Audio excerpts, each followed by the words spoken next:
Chapter 7, Cause of Death. Jesus' cause of death has been a topic of speculation for centuries. Cause of death in general terms refers to the events or conditions leading to the cessation of life. Jesus' cause of death was crucifixion.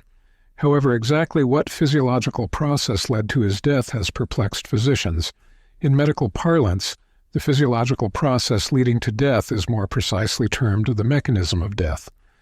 Death from crucifixion resulted from the physiological effects of prolonged torture rather than from a specific mortal wound. The mechanism of death in crucifixion is not obvious compared to a gunshot wound from a firing squad, for example. Rather, crucifixion was designed to delay death by sparing vital organs from direct injury. Medical writers as well as clergy have speculated as to what may have ultimately led to Jesus' death, but a clear consensus has been elusive. This is understandable since the physiological mechanism leading to Jesus' death is not self-evident and cannot be known with absolute certainty. Since Jesus did not die in a hospital, there are no medical records or autopsy reports to review. However, medical analysis of the biblical descriptions of Jesus' death provide clues to the physiological processes that were most likely occurring in Jesus' body. The most well-known potential explanations for the mechanism of Jesus' death have been cardiac rupture, fatal chest wound, suffocation, and shock. Each of these physiologic mechanisms is very different medically. The logical merit of each requires examination. A broken heart. The first literary reference to Jesus dying from a ruptured heart is from the 14th century by Saint Bridget of Sweden, who stated, "When his death drew near, his heart burst because of the violence of the pain." End quote. The idea that Jesus died of a broken heart has some sentimental appeal. In Orthodox Christian faith, Jesus' crucifixion was the sacrificial atonement for the sins of all humanity, 1 John 2, verse 2. It stands to reason that some Christian faithful might assume the emotional duress and physical sufferings of Jesus would have had cardiac effects. The first medical writer to propose a cardiac mechanism for Jesus' death was William Stroud, in 1847. Dr. Stroud proposed that Jesus died by rupture of the heart muscles as a result of severe mental agony. Interestingly, in more recent times it has been found that severe emotional distress can affect the heart muscle. There is a rare condition called Takotsubo stress-induced cardiomyopathy, sometimes called the broken heart syndrome. This condition occurs after extreme stress. It temporarily weakens the heart muscle and actually causes the heart to balloon or dilate. When this occurs, the heart is unable to beat properly and causes symptoms indistinguishable from a heart attack. Broken heart syndrome is rare, and the actual incidence is unknown. However, Jesus does not fit the profile of patients suffering from this syndrome. Only 3% of those affected by Takotsubo stress-induced cardiomyopathy are under age 50, and cardiac rupture is thought to occur in less than 2% of these patients. Patients are typically over age 50, 90% are female, and those affected generally have a good prognosis for recovery in the absence of any underlying cardiac disease. The effects of extreme emotional stress on Jesus' heart muscles and Takotsubo stress-induced cardiomyopathy specifically are unsupportable as mechanisms for Jesus' death. The most common cause of cardiac rupture is a heart attack, in medical terms, myocardial infarction. Heart attacks occur when a clot, called thrombosis, occurs in an artery providing blood to a portion of the heart muscle. After a heart attack, inflammatory changes and infiltration of neutrophils, a type of white blood cell, occurs in the area in the heart muscle not receiving its necessary blood supply. Unless blood flow is reestablished through the clogged artery, slow disintegration of the heart muscle can occur with the potential risk of cardiac rupture. A heart attack would be very unlikely in a healthy male in his early 30s. However, even if one were to speculate that Jesus may have had a heart attack, rupture of the heart muscle is not common and normally does not happen immediately. Rather, rupture from this mechanism typically occurs in 3 to 5 days. Still, this is not a common occurrence. Before modern treatments now available to reestablish blood flow through the clogged arteries, risk of heart rupture from a heart attack was only 1 to 3%. If a patient survives a heart attack, the area of the heart injured by the clogged artery develops a scar, and the risk of rupture diminishes. In rare cases, rupture can occur within 24 hours of a heart attack, but this is typically when blood accumulates between the muscle fibers of the heart, namely a hematoma, causing the muscle fibers to separate or dissect. If this occurs, it can lead to rapid rupture of the heart muscle. Knowledge of cardiac disease was limited in Dr. Stroud's time. The idea that Jesus' mechanism of death was spontaneous cardiac rupture is difficult to support as medically logical any longer.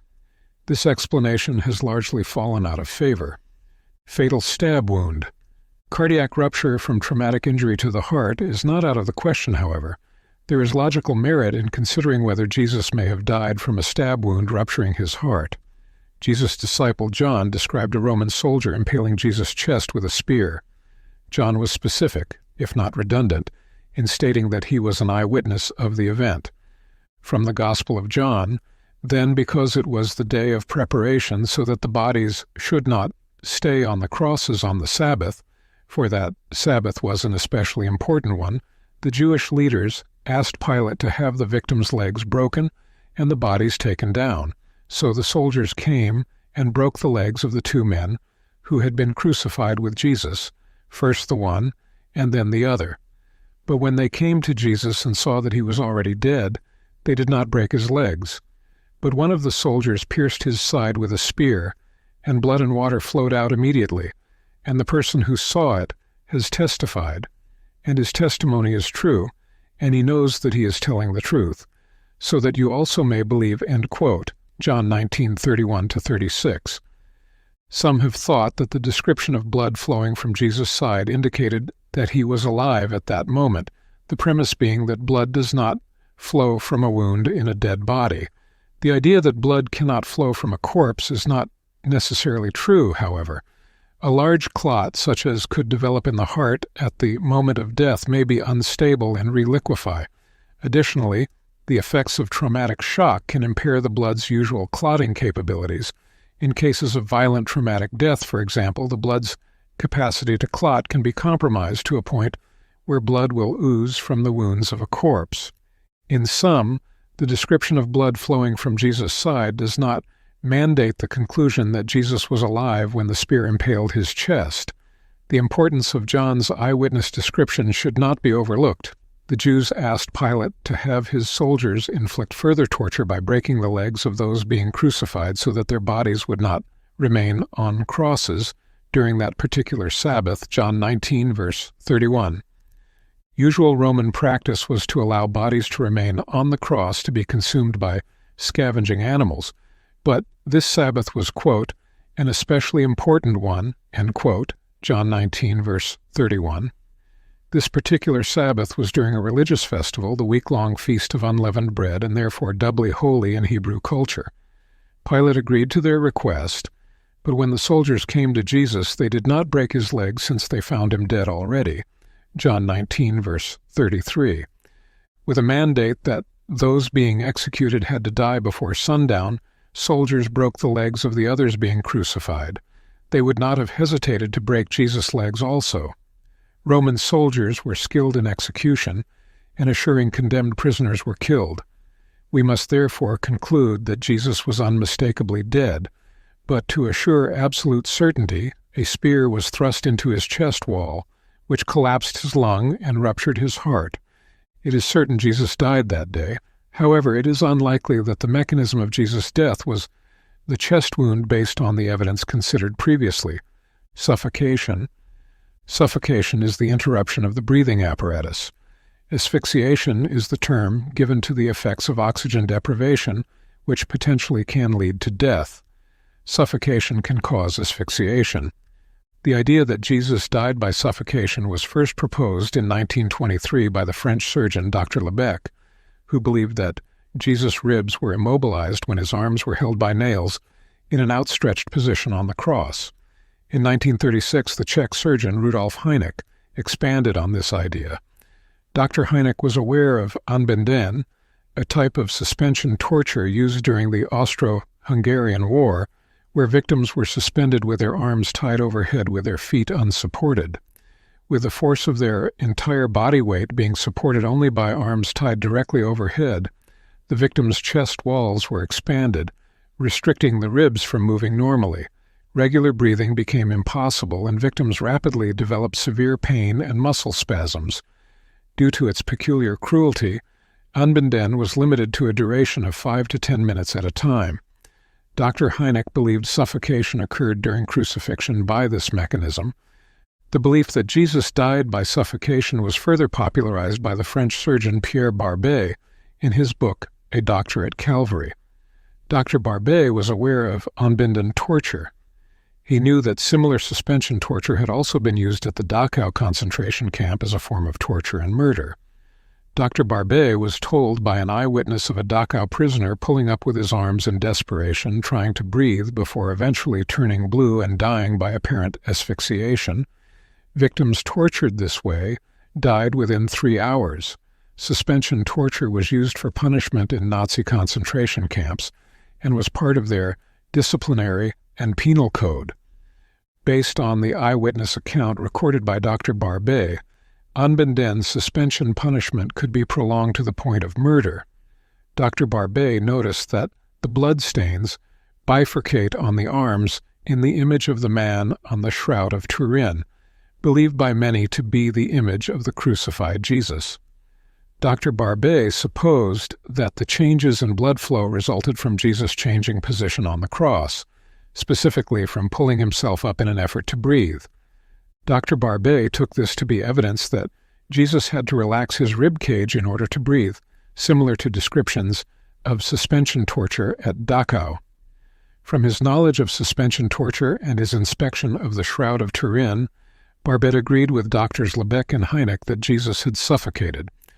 Dr. Barbet further speculated that the Roman practice of Crucifixion, fracturing bones in the legs while on the cross, John 19, verse 32, prevented crucifixion victims from pushing up with their legs in order to breathe. Dr. Barbet's observations of the Shroud of Turin and his awareness of suspension torture supported his a priori conclusion that suffocation was the primary mechanism of death with crucifixion. Fracturing the legs, Crucifixion, worsened the suffocation according to Dr. Barbet. There are logical problems with suffocation being the mechanism of Jesus' death, however. Anbinden torture differs from crucifixion in that the arms were tied directly overhead and the feet were left dangling unsupported. Sometimes weights were also placed on the legs. When used as a form of execution, death by Anbinden-type suspension torture occurred in about 3 hours, with unmistakable signs of suffocation and asphyxiation. In crucifixion, the arms were restrained to the side rather than directly overhead, and legs were supported by being nailed in place. Crucifixion could last for days, suggesting that breathing while on the cross was not restricted in any significant way. Jesus himself spoke with the others being crucified with him, Luke 23:39-43. It is counterintuitive to think that crucifixion victims could carry on a conversation if they were suffocating. Conversing during prolonged Anbinden suspension torture would be impossible. Furthermore, there is not clear direct evidence to suggest that chest wall movement was significantly restricted during crucifixion. Dr. Frederick Zugibe performed an interesting reenactment experiment placing subjects on a cross while monitoring their vital signs and blood chemistry. All subjects maintained normal arterial pH and oxygenation throughout the experiment. Subjects fastened to the cross only by their arms with their feet dangling unsupported had severe arm pain, but their breathing was unaffected. Fastening the subject's feet to the cross provided further support, which reduced their arm pain, but they continued to be without signs of difficulty breathing. It is almost certain that crucifixion victims were not able to pull themselves up with their arms. The primary muscles flexing the arms are the biceps brachii. With the body leaning forward and the arms outstretched on the cross, the biceps muscles would be elongated and at a mechanical disadvantage. In a stretched or elongated position, the biceps muscles would also have diminished contractile capability. Part of Dr. Zugibe's reenactment experiments included testing subjects to see if they could pull themselves up while on the cross. None could. It is again noteworthy that difficulty in breathing was never reported in Zugibee's experiment. It should not be overlooked that crucifixion victims were severely beaten and in a weakened condition before being placed on the cross, unlike Dr. Zugibee's young, healthy subjects. If crucifixion victims could not breathe without pushing and pulling themselves up, the effects of torture and exhaustion would have led to rapid death. This was not the case, however. Crucifixion victims could remain on the cross for days, perhaps a week or more, before eventually dying. The notion that crucifixion victims had to push and pull themselves up on the cross to keep from suffocating finds little empiric support. Dr. Barbet's belief that Jesus died of suffocation was based in part on his observations of the Shroud of Turin. An underlying premise was that the Shroud of Turin is the burial cloth of Jesus, assumed here for the sake of this discussion. Dr. Barbet believed that the bloodstain patterns indicated Jesus had to pull himself up on the cross in order to breathe. This cannot be the explanation for the bloodstains on the arms of the shroud image, however. Jesus' body would have been quickly washed in accordance with Jewish custom before being wrapped in a burial shroud and placed in a tomb. The Shroud of Turin image contains blood stains only adjacent to puncture wounds but not otherwise, indicative that the body was washed prior to being wrapped in the cloth. Had Jesus' body not been washed, there would have been widespread blotches of blood stains on the shroud. The blood stains on the Shroud of Turin are more reasonably from blood oozing from puncture wounds after the body had been washed and wrapped in the burial cloth. Thus, the blood stains on the Shroud of Turin did not occur until after the body was wrapped and placed in the tomb. Crucifixion was the practice of fracturing the legs of crucifixion victims and may have been common practice. Fracturing the legs could have several effects. Besides the obvious effect of pain and torture, further blood loss was likely. Fat globules, emboli, can sometimes enter the bloodstream from fractures of long bones. If this happens, injury can occur to vital organs from blocked blood flow. If emboli enter the bloodstream and reach the heart or lungs, death could occur rapidly and sometimes immediately. The intent of crucifixion was most likely further torture and punishment. To suggest that breaking the legs is evidence that suffocation occurred during crucifixion is an a priori conclusion without adequate basis. In sum, crucifixion and Anbindon-type suspension torture are not sufficiently comparable to conclude that the mechanism of death was the same with both. Furthermore, there is not clear evidence to indicate that suffocation occurred during crucifixion. A pulmonary death is a worthy consideration, however. Jesus was beaten with a severity that could have injured his lungs. Collapse of the lungs, called pneumothorax, can occur from beatings to the chest wall. Also, bruising, bleeding, and fluid accumulation can occur within the lung tissue from pulmonary contusion, something called traumatic wet lung. Such complications could impair the lung's ability to exchange gases and absorb oxygen, potentially resulting in death. Without question, Jesus suffered severe trauma. It is possible, even likely, that his lung function may have been compromised. However, the notion that suffocation was the primary mechanism of Jesus' death is without adequate basis. Jesus dying in 6 hours was faster than expected, surprising Pontius Pilate, Mark 15, verse 44. Why did he die so much faster than the others crucified with him? The mechanism of Jesus' death must have differed from the others crucified with him in a way that was not obvious to eyewitness observers. The pathophysiological processes occurring in Jesus' body were either not present in the others or occurred at a much faster rate with Jesus. Shock. Shock has many meanings in the English language, from the tangible sensation of electricity to being emotionally flabbergasted. In medical science, shock refers to the effects of decreased blood perfusion and oxygen delivery to cells within the body. This can occur by several physiologic mechanisms, including severe allergic reaction, serious infection, a mechanical obstruction limiting blood flow from the heart, and loss of blood from injury. Traumatic hemorrhagic shock is caused by decreased circulating blood volume, also called hypovolemia, as a result of injury and bleeding. That Jesus suffered traumatic hemorrhagic shock is suggested by the descriptions of his torture and execution. Symptoms of shock include decreased systolic blood pressure, typically less than 90 millimeters of mercury. The heart beats faster, and blood vessels in the body constrict, compensatory mechanisms by which the body seeks to maintain blood pressure and increase blood return to the heart. There can be signs of inadequate blood perfusion within the body. These may include impaired consciousness such as confusion and disorientation. Kidneys will decrease urine production. The skin becomes cold, clammy, and mottled or of blue discoloration. Extreme thirst can occur during shock as well. The human body can compensate for modest blood loss. However, shock can occur when blood loss surpasses 10%. At 45% blood volume loss, reduction in blood return to the heart and decreased resistance in the body's blood vessels will cause the blood pressure to drop to zero. A modest drop in blood pressure from shock is treatable usually with a good outcome, but there is a point beyond which blood pressure cannot fall without eventually causing death in spite of the best of medical treatment. A rapid or sustained drop in blood pressure can cause irreversible shock and lead to death even if medical intervention temporarily normalizes blood pressure and vital signs. The heart muscle itself requires blood flow for oxygen and nutrients like any other organ in the body. If blood supply through the arteries in the heart is inadequate, heart function can become depressed.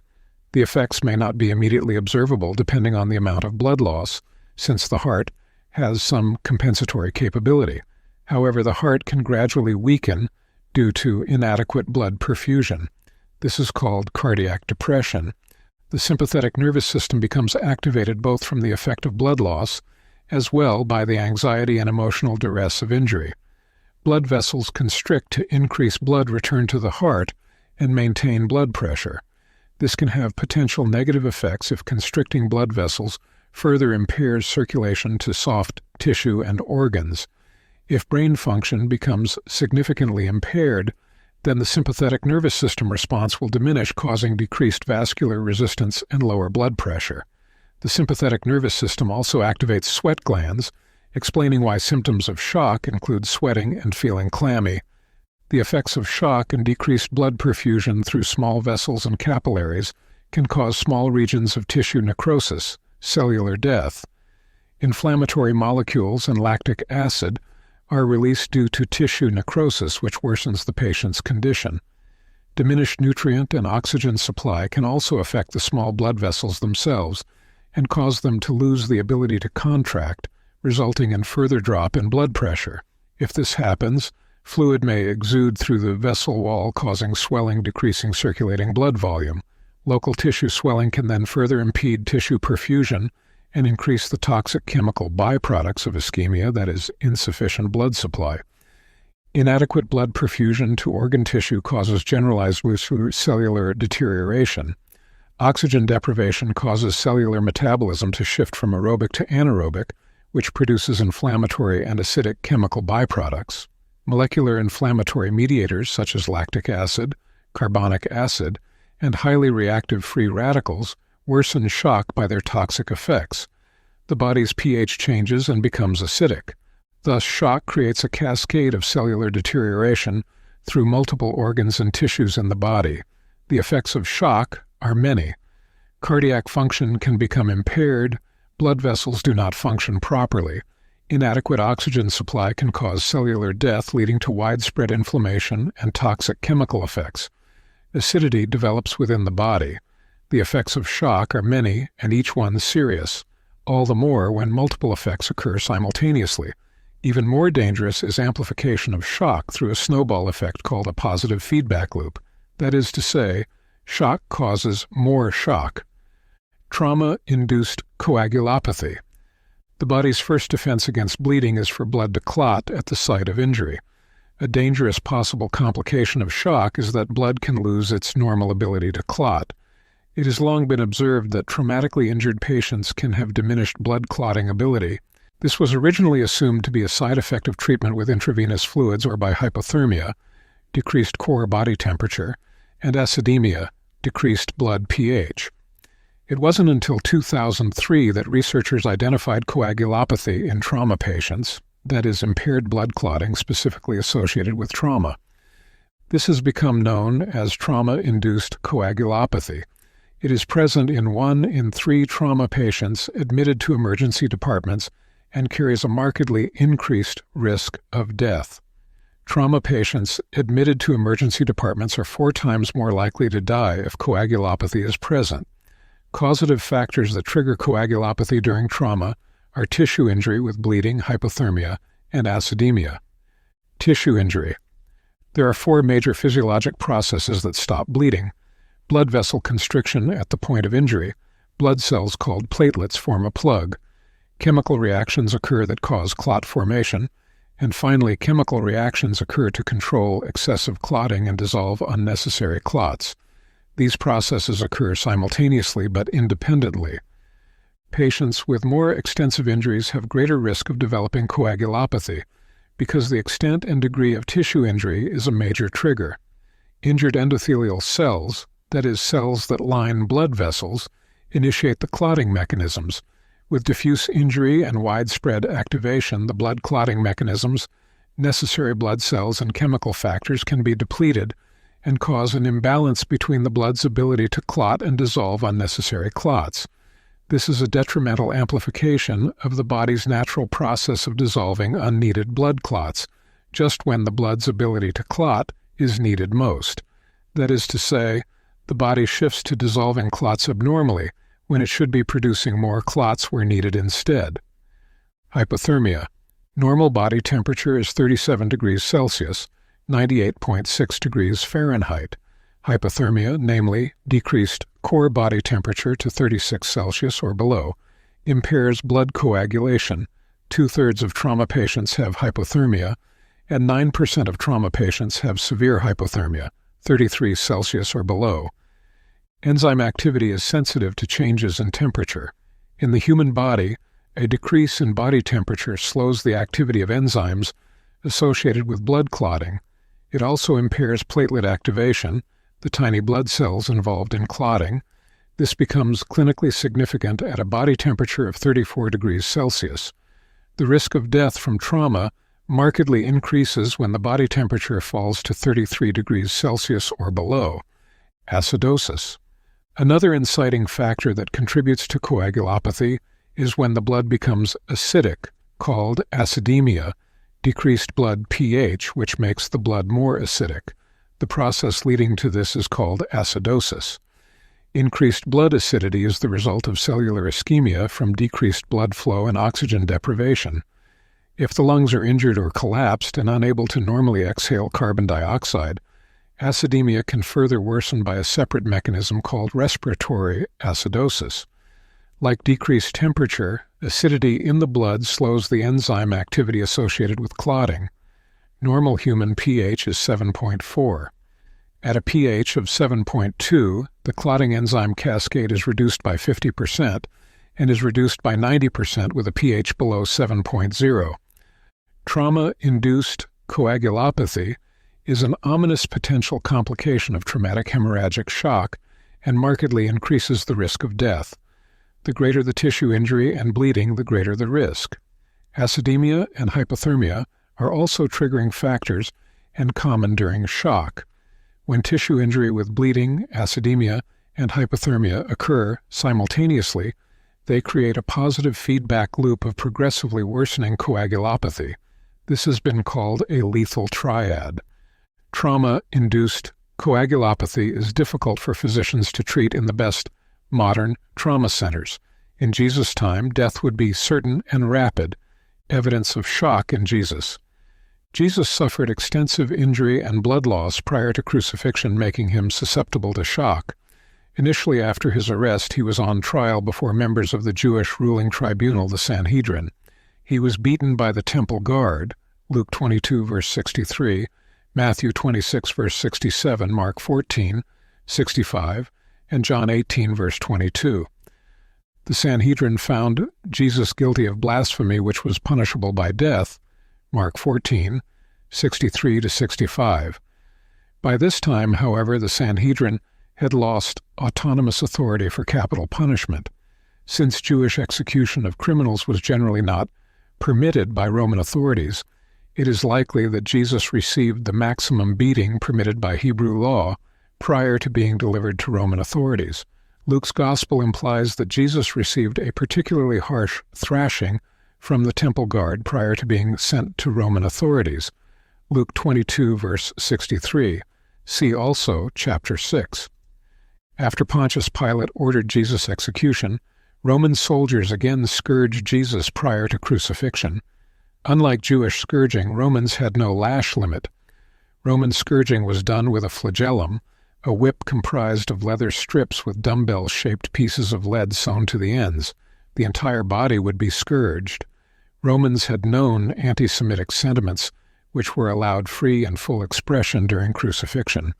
In Jesus' case, his Roman scourging was most likely particularly brutal. Jesus was executed as a political insurgent, his stated crime being the King of the Jews. Roman soldiers would have viewed this as defiance against Caesar, increasing their ire. After scourging him, the whole cohort of soldiers gathered to mock and beat him. Notably, he was struck on the head with a staff, which they had placed in his hand to mimic a royal scepter. A crown of thorns added to the mockery and caused puncture wounds to the scalp. Mark 15, 16-20. The severity of Jesus' beatings has medical significance as a precipitating factor for shock. Besides the loss of blood, widespread soft tissue injury is a trigger for developing trauma-induced coagulopathy. The severity of his beating caused diffuse cellular tissue injury to the musculoskeletal system and probably internal organ injury as well. Internal organ injury is suggested by the description of the spear wound to Jesus' chest wall. The appearance of clear fluid from the chest wound, John 19, verse 35, indicates that fluid had accumulated around the lungs. This is called a pleural effusion. The pleural effusion would have been caused by beatings to the chest wall and thorax.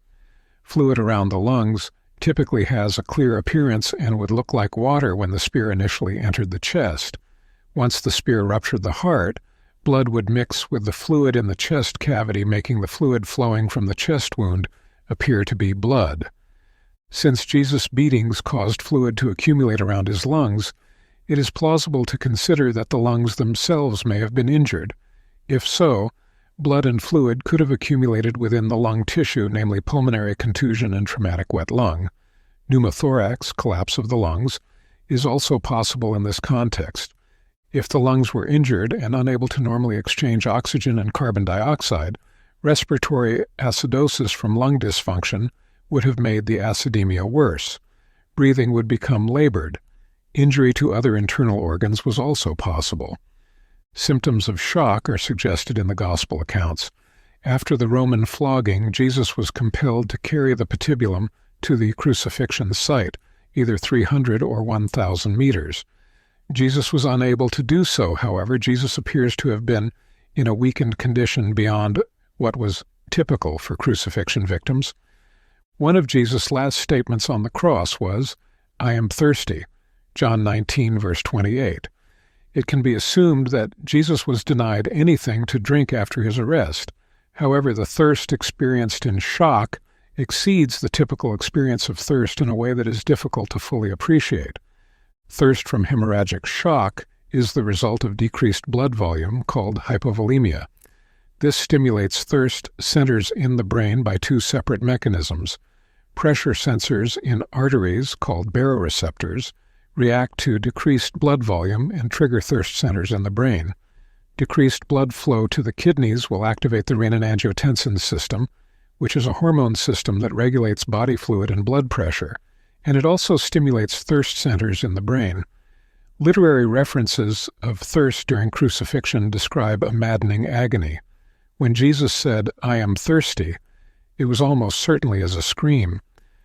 The environmental conditions were present for Jesus to develop hypothermia. Sympathetic nervous system activation caused him to be anxious, sweaty, have a rapid heart rate, and cause blood vessel constriction. He would have been cold and clammy. Jesus' clothes were taken from him at the crucifixion site, leaving him exposed to ambient temperatures. Luke 23, verse 34. Temperatures were cold in the early morning hours after Jesus' arrest. Peter followed the temple guard with Jesus to the palace of the high priest. He stayed some distance away but tried to monitor what was happening.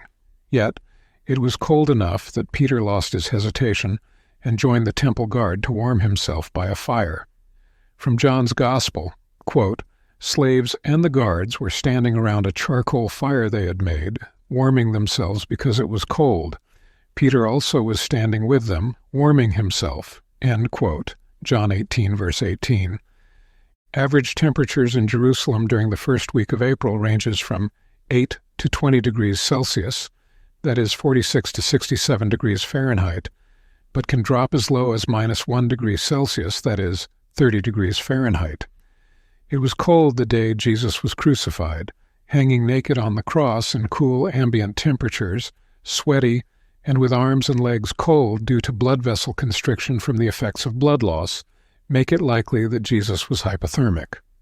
The lethal triad of causative factors for trauma-induced coagulopathy were present, namely tissue injury with blood loss, acidemia, and hypothermia. Coagulopathy may have been a contributing factor as to why Jesus died so rapidly. It could also explain why blood flowed from the spear wound in Jesus' chest, even though he was already dead. If coagulopathy were present, Jesus' blood had lost its normal ability to clot. Trauma-induced coagulopathy is a life-threatening complication of shock and is challenging to manage even in modern times. Trauma physicians seek to control bleeding, plus provide treatment with intravenous fluids, coagulation products, blood and plasma transfusions, warm the body, and rigorously monitor and correct blood chemistry. Still, risk of death remains elevated even with aggressive treatment. Without medical treatment, coagulopathy would worsen by a positive feedback loop, that is, a snowball effect, progressively diminishing the blood's ability to clot. In summary, crucifixion was designed to delay death as long as possible by sparing direct injury to vital organs. The mechanism of death from crucifixion was therefore not obvious. Without objective medical data, such as laboratory and hospital records, the mechanism of death cannot be known with absolute certainty and may have differed among crucifixion victims. Suffocation, as the mechanism of death with crucifixion, is untenable, however. Spontaneous cardiac rupture as a cause of Jesus' death is implausible as well. We do not have data of Jesus' physiologic status during his final hours. We must therefore rely on observations in the biblical accounts to form the basis of a forensic reconstruction of the physiological events. Jesus was severely beaten beyond what was typical of crucifixion victims. He exhibited symptoms of shock. Pathophysiological processes were rapidly occurring in Jesus' body. He died much faster than the others crucified with him. Even Pontius Pilate was surprised by Jesus' death in 6 hours, since crucifixion often lasted for days. The driving mechanisms of Jesus' death were either not present in those crucified with him or were occurring much faster in Jesus. Shock is the most plausible explanation for Jesus' death. Trauma-induced coagulopathy was a possible contributing factor and may have hastened his death. Forensic pathologist and medical examiner Frederick Zugibe pronounced Jesus' death this way: cause of death, cardiac and respiratory arrest, due to hypovolemic and traumatic shock, due to crucifixion. Compared to other proposed mechanisms of Jesus' death, shock is the most plausible explanation and is consistent with both current medical understanding and the biblical descriptions. The Bible contains detailed descriptions of Jesus' execution written by 4 different authors at different times and in different locations. If the descriptions were fabricated, it would be detectable with medical scrutiny.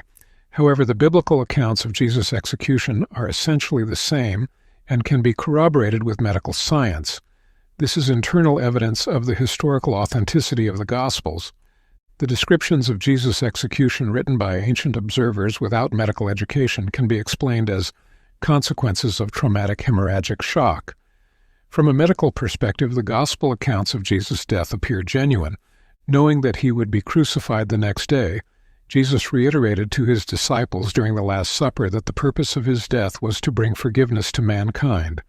He gave his disciples bread and wine as emblems of his body and blood. Throughout the world, Christians remember Jesus' Last Supper by celebrating the Eucharist or Holy Communion.